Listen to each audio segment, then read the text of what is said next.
Break is over. Come back to your seat. We're starting. Okay, so let me introduce our next speaker. His name is Oleg. I follow Oleg on Twitter for quite a long time. He has like crazy cool demos in spatial computing, we call it these days, I guess. So yeah, if you don't follow Oleg, subscribe to him. He has like a really cool Twitter account. So yeah, Oleg, welcome. Thank you.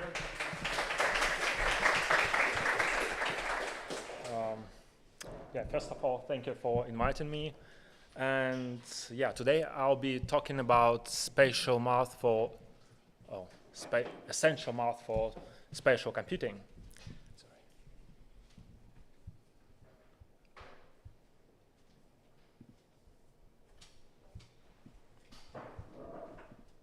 Oh, entire screen. This one. Yeah. Lovely. Thank you. My name is Oleg. I'm a designer / engineer with a focus on creating interactive experiences for AR, VR, also known as spatial computing, and I work at LIV. Second.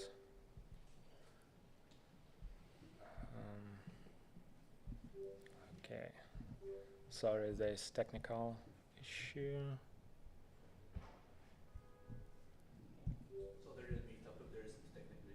Yeah, there's a Google Meetup. It's okay. Let's stop presenting.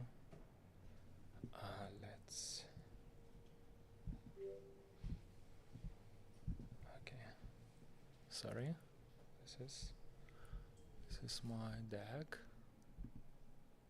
Okay, this is my notes.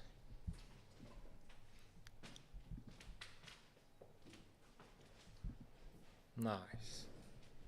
Okay, let's continue. Again. Sorry.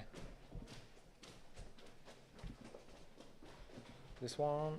Yeah, it should work, right? Oh, lovely. Okay. Don't touch it. Okay, I love experimenting with interaction design, exploring new ways of how we can communicate with the machines and with other people through them. My favorite medium is AR, VR. I love that it allows you to turn your own body into an interactive input, and also it's very, very fun. When I create spatial interactions, it's not only UX design problem, it's also a technical challenge. How to convert what you have in your mind into precise instructions that your computer would understand. And to do this, you need math. What kind of math? The math is a bit of linear algebra.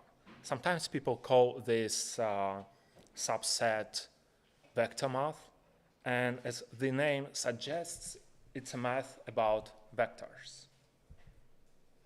What is a vector? Let's first have a look at 2D space. To place an object in the space, you set some values for x and y, like this. Then you can use these numbers to specify the position of a point in the 2D space. And if you draw an arrow from the origin of the space to the point, you get something that might be called a vector. It has two main properties, direction and magnitude. You can create many of them. Depending on your framework or engine, there's different ways how you can create vectors. In this demo, I just randomly spawn generate vectors with random direction and random magnitude. By the way, this type of demos will be available on my GitHub, and I'll share later, so you will be able to explore all these demos made in Unity. What can we do with them? With the vectors.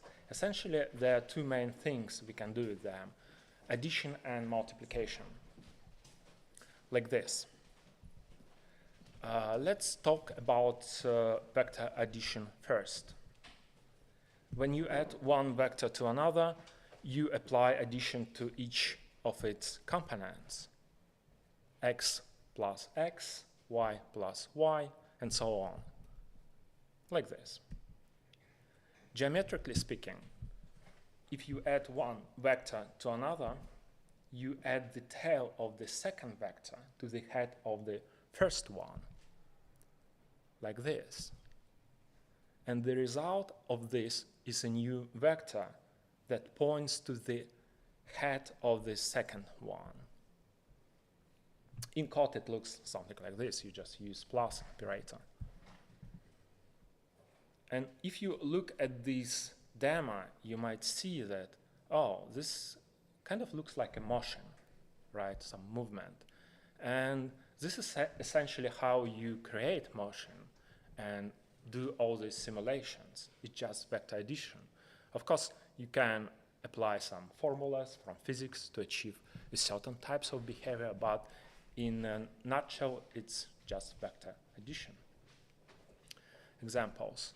Here's a random walker. The same principle. This example, again, simple vector addition, and when it hits walls, it changes, reflects the vector, and apply this again. Famous plexus effect, also made based on this basic operation. Next thing, subtraction. It works in the same way as addition, component-wise.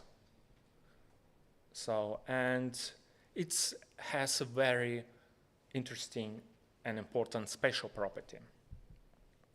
The result of the addition is a vector that points from the head of the second vector to the head of the first one.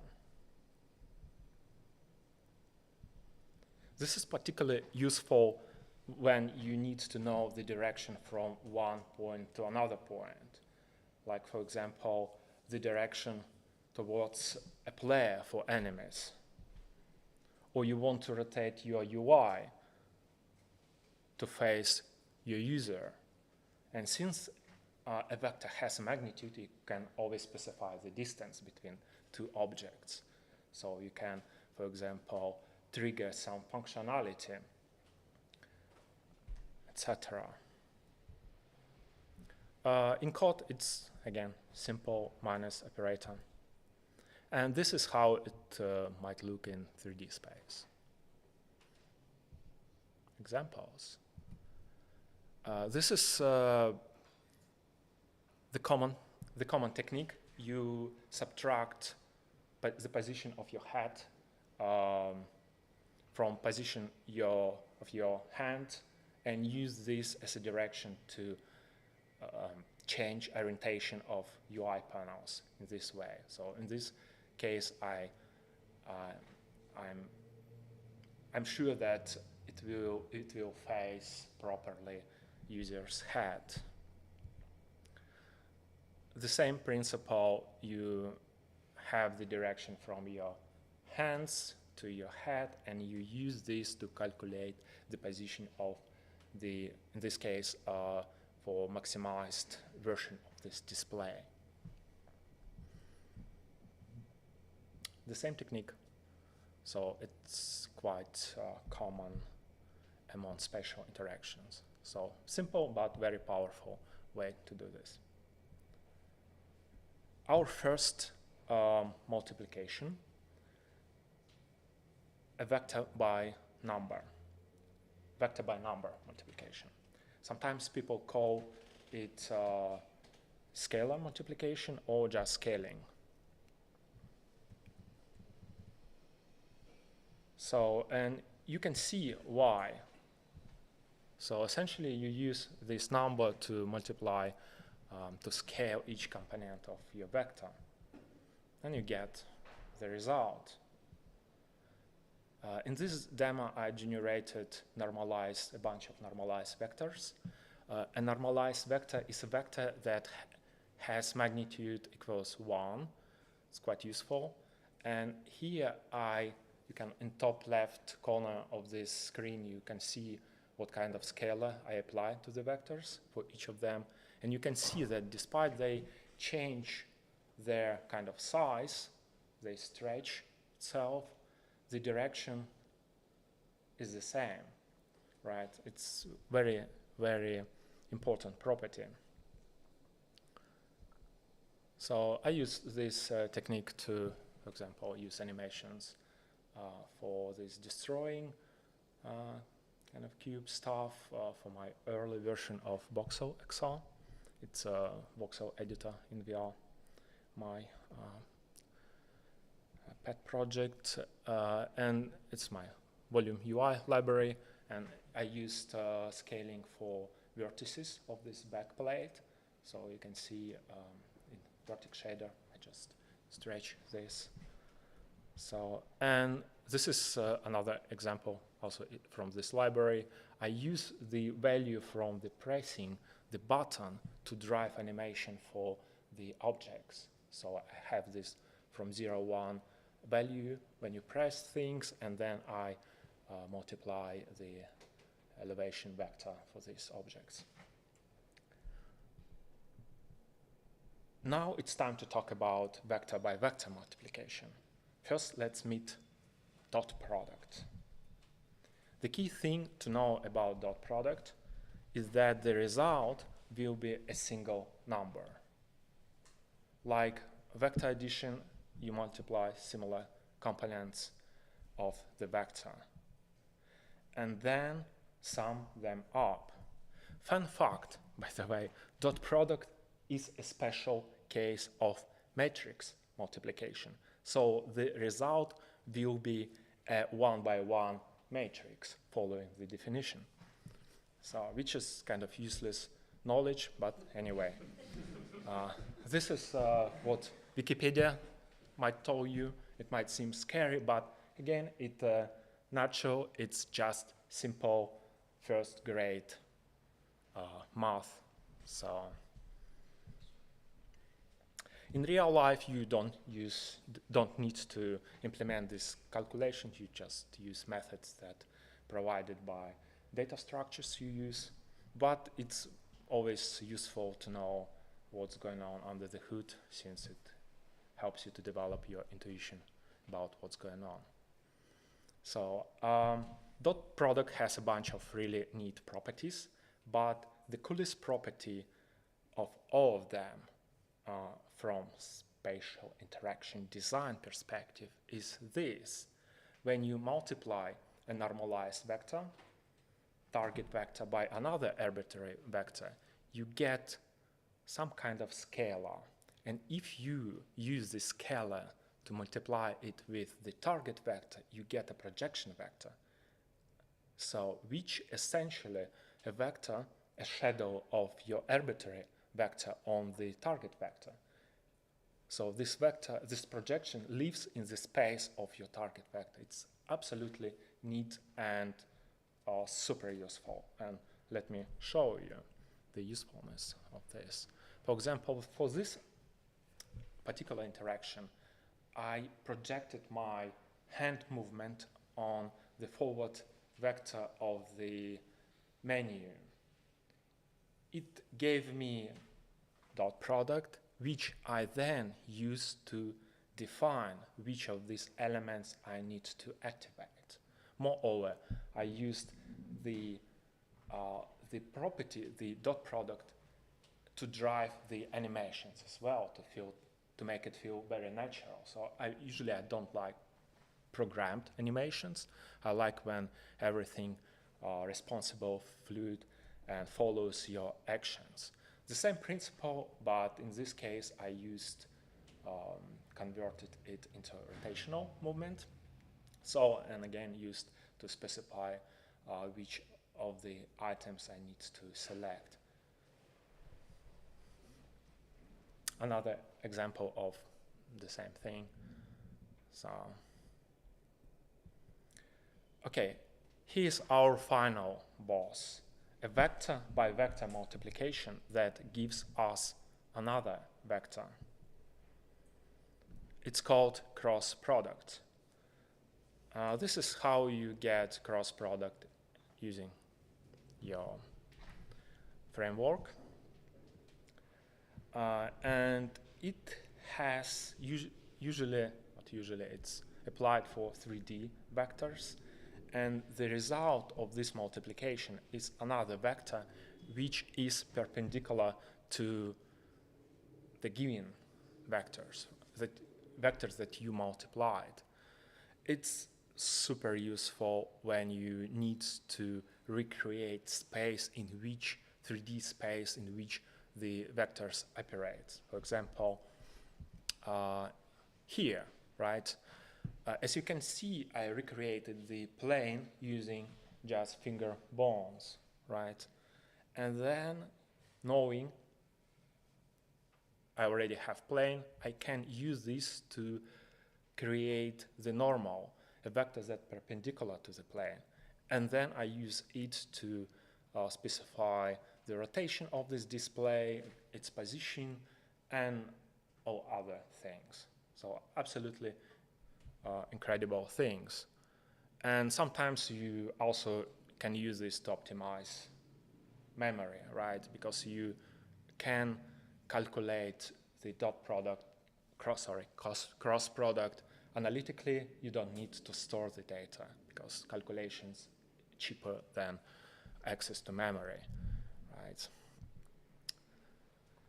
Yeah, so a lot of these prototypes are available on my GitHub, so feel free, if you have Meta Quest device, you can download them and try it out.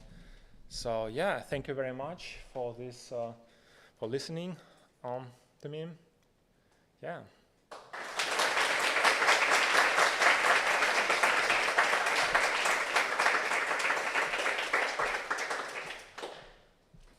I was thinking, damn, we need Granola in spatial computing, so when I was looking at that. So, questions? You were first. First of all, for reference, just yesterday evening, I was having a study mode with ChatGPT. I was learning about vectors in Canvas, so 2D mode. This is this is more visual. So the question kind of stems from this. So like if I don't have the AR/VR, do you recommend what would we use? Would you also use Canvas just to kind of explore this visually, or both?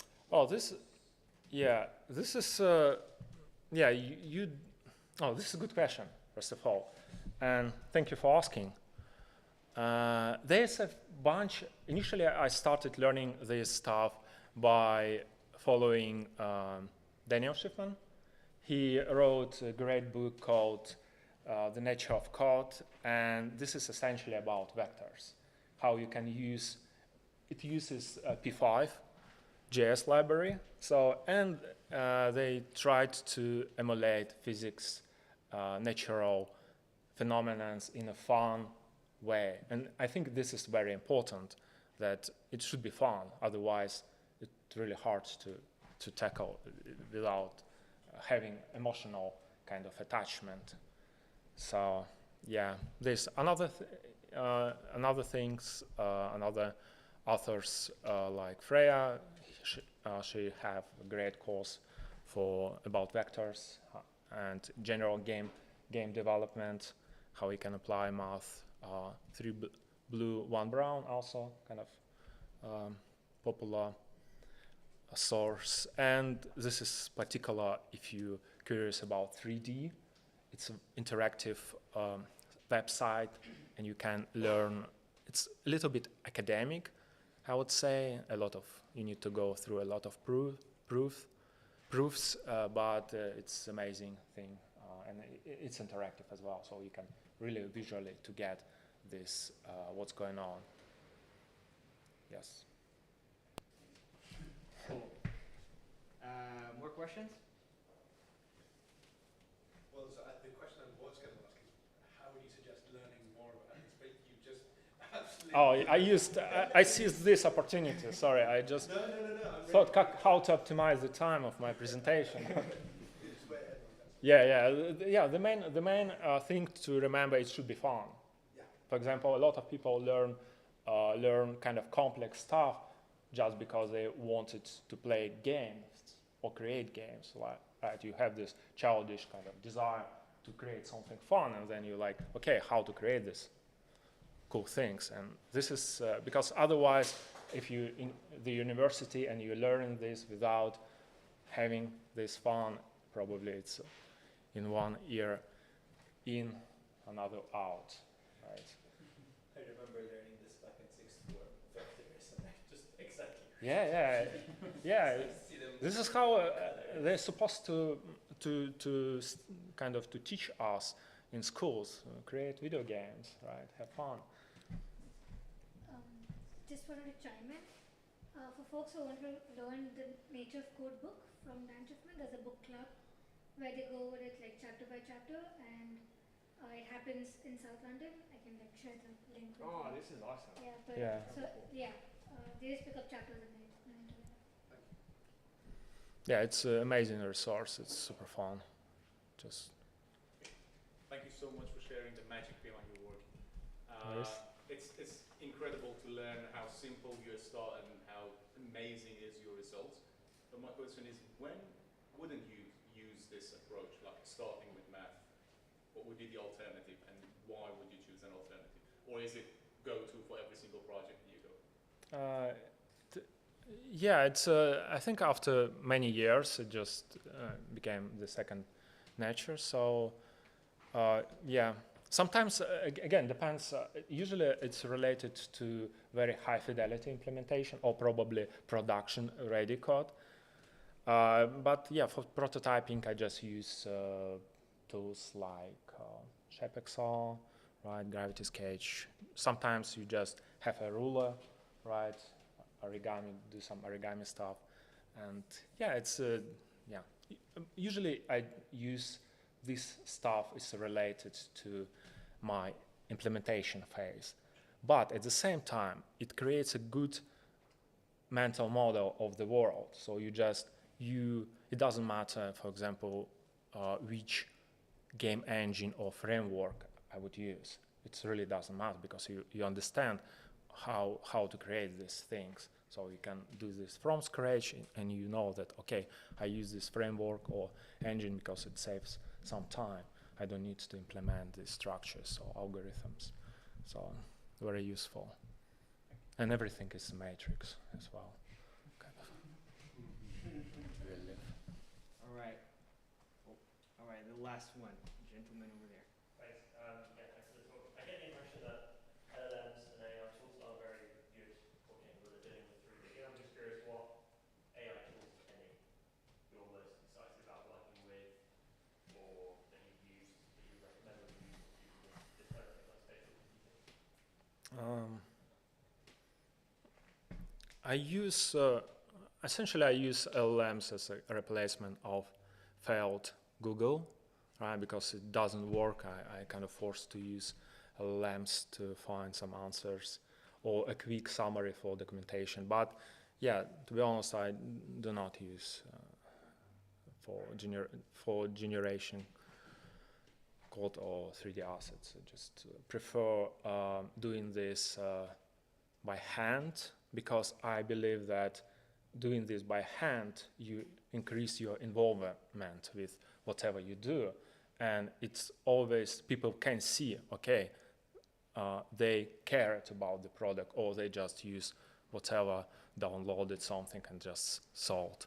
So I think in the future we will see the differentiator between great companies and kind of one day. Cool. All right. Thank you, Oleg. All right, thank you.